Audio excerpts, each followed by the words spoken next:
A'udzu billahi minasyaitonir rajim. Bismillahirrahmanirrahim. Yamsaskum qarahun faqad massal qawma qarahun mislu wa tilkal ayyamu nudawiluha bainan nas wa liya'lamallahu allazina amanu wa yattakhidha minkum syuhada wallahu la yuhibbul zalimin. Para pemirsa yang budiman dimanapun Anda berada, puji syukur kepada Allah Subhanahu wa taala, salawat dan salam semoga tetap tercurah kepada baginda Rasul Muhammad sallallahu alaihi wasallam, dan semoga kita semua dianggap sebagai umatnya, pengikut pembawa ajaran di akhir zaman. Para pemirsa, berita yang sedang viral pada saat ini adalah cerita tentang mimpi-mimpi Sayyid Muhammad Qasim bin Abdul Karim, seorang pemuda dari Pakistan. Beliau, kronologi ceritanya adalah seperti ini. Mengalami mimpi bertemu dengan Rasulullah, mengalami mimpi bertemu dengan Allah Subhanahu wa taala, itu dari semenjak usia 5 tahun atau sekitar 6 tahun. Dan itu mimpi terus berulang sampai dengan saat ini. Umur 5 tahun bermimpi dengan Allah, naik ke langit karena hendak punya keinginan ingin berjumpa dengan Allah Subhanahu wa taala, dan mimpi berakhir. Kemudian mimpi terus berlanjut sampai pada usia 40 tahun. Rasulullah Shallallahu Alaihi Wasallam menginstruksikan, memerintahkan kepada Sayyid Muhammad Qasim untuk menyebarkan mimpi-mimpinya. Dan di suatu saat yang lain juga Sayyid Muhammad Qasim bermimpi ketika umurnya waktu itu 40 tahun. Allah mengatakan dalam mimpinya di balik tabir, Qasim, 13 tahun lagi janji-janjimu, janji-janjiku kepadamu akan menjadi kenyataan. Bismillahirrahmanirrahim. Assalamualaikum. Pada bulan Februari 2015, Allah berkata padaku dalam mimpi bahwa, Qasim, kamu adalah orang terakhir dari umat Muhammad sallallahu alaihi wasallam yang akan mati di muka bumi ini. Jadi itu berarti bahwa setelah kematianku tidak akan ada lagi muslim yang tersisa di bumi ini, dan hanya orang yang terburuk atau jahat yang tersisa di bumi setelah itu, dan hari kiamat akan dikenakan pada mereka.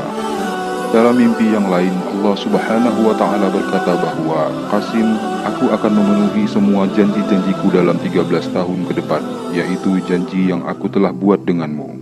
Nabi Muhammad sallallahu alaihi wasallam berkata padaku di dalam mimpiku, Qasim anakku, jangan pernah hilang harapan. Kamu sangat dekat dengan takdirmu. Allah Subhanahu wa ta'ala menolongmu anakku. Tunggulah sebentar lagi. Cerita seperti ini kalau kita kaji lebih cermat, kalau kita kaji lebih bersih pikiran kita, lebih membuang keegoan kita, maka kita mendapati di sana yang berkesesuaian dengan ayat Quran yang tadi saya baca.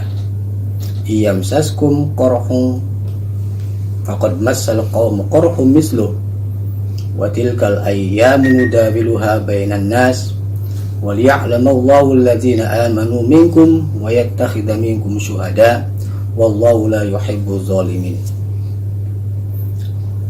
Artinya apa di sini? Kita kilas balik sejarah kepada sejarah Rasulullah Shallallahu Alaihi Wasallam.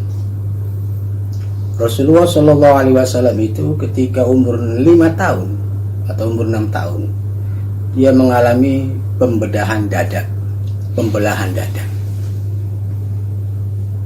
Kemudian ketika umur 40 tahun, Rasulullah Shallallahu Alaihi Wasallam diperintah oleh Allah untuk memproklamirkan dirinya sebagai utusan Allah.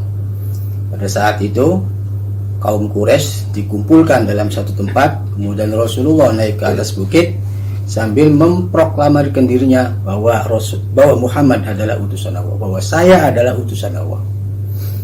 Kemudian ketika di usia 52 atau 53 tahun, Rasulullah SAW diangkat oleh Allah dari Mekah ke dari Masjidil Haram ke Masjidil Aqsa, kemudian dari Masjidil Aqsa ke Sidratul Muntaha.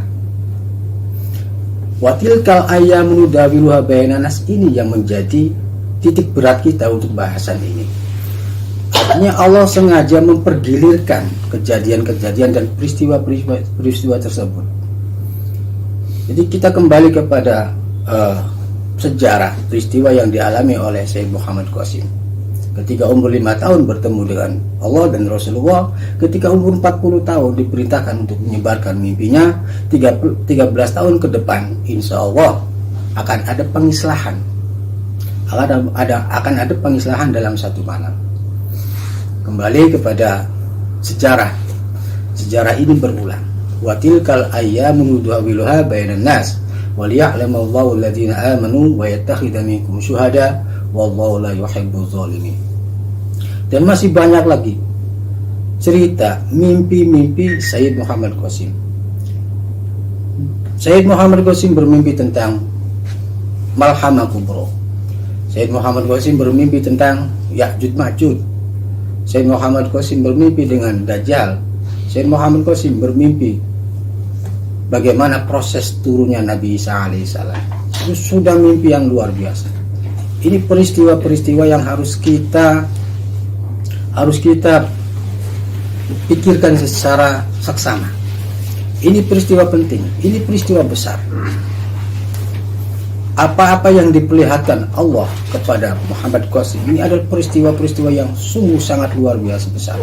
Oleh karena itu dihimbau kepada kaum muslimin dimanapun Anda berada supaya untuk lebih mengkaji lagi terkait masalah mimpi-mimpi Sayyid Muhammad Qasim. Dan masih banyak lagi mimpi-mimpi yang luar biasa yang kita sendiri ingin menghendaki mimpi seperti itu, tapi kita tidak bisa. Ternyata Allah memilih orang lain, yaitu yang menjadi pilihan Allah Subhanahu wa ta'ala. Sayyid Muhammad Qasim persis seperti peristiwa yang dilalui oleh Rasulullah SAW. Umur 6 tahun pembelahan dada, umur 40 tahun untuk memproklamir, disuruh oleh Allah, diperintah oleh Allah untuk memproklamirkan dirinya sebagai utusan Allah. Umur 52 sampai 50, sekitar 53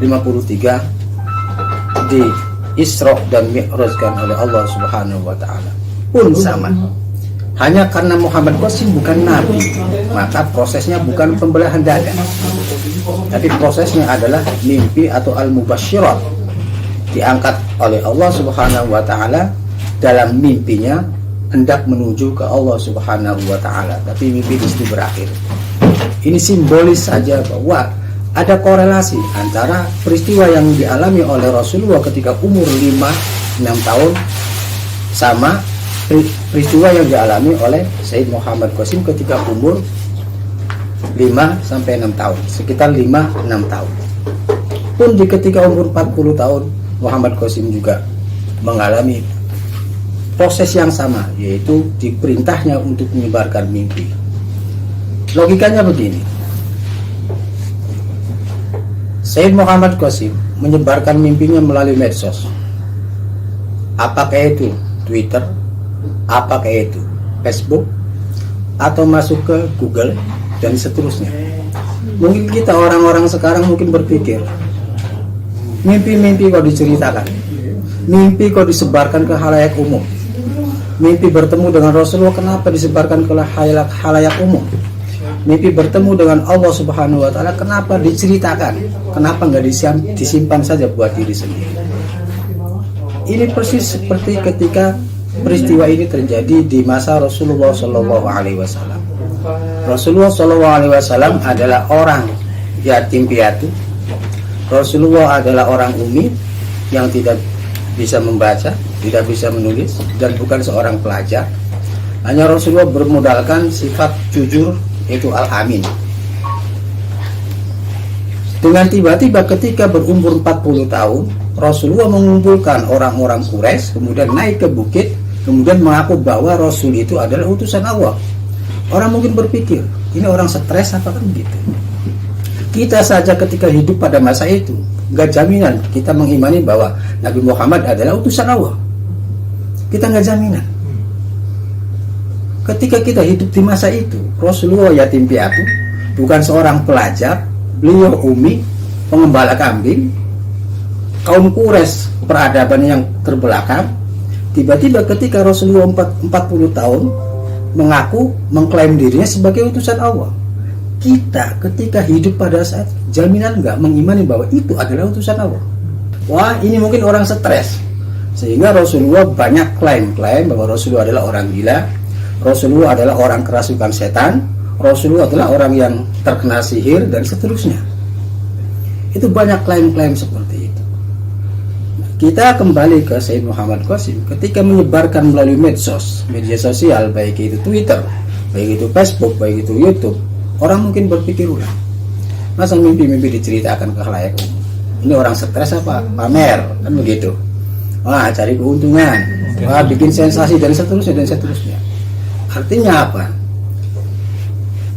Sejujur apapun Rasulullah Shallallahu Alaihi Wasallam, tetap ia akan mendapatkan klaim-klaim buruk. Sejujur apapun Sayyid Muhammad Qasim, ia tetap akan mendapatkan klaim-klaim buruk. Baik itu orang stres, baik itu orang gila, baik itu orang penghayal, dan seterusnya, dan seterusnya. Jadi itu arti dari watilkal ayyamu nudawiluha bainan nas. Sejarah itu akan berulang. Masanya Rasul akan berulang di masanya Sayyid Muhammad Qasim. Proses penyebaran mimpinya, proses tentang kalau di Rasulullah adalah nubuahnya, kalau di Muhammad Qasim adalah mubasyirahnya atau ru'yah shadiqahnya. Itu saja, walafu minkum. Assalamualaikum warahmatullahi wabarakatuh.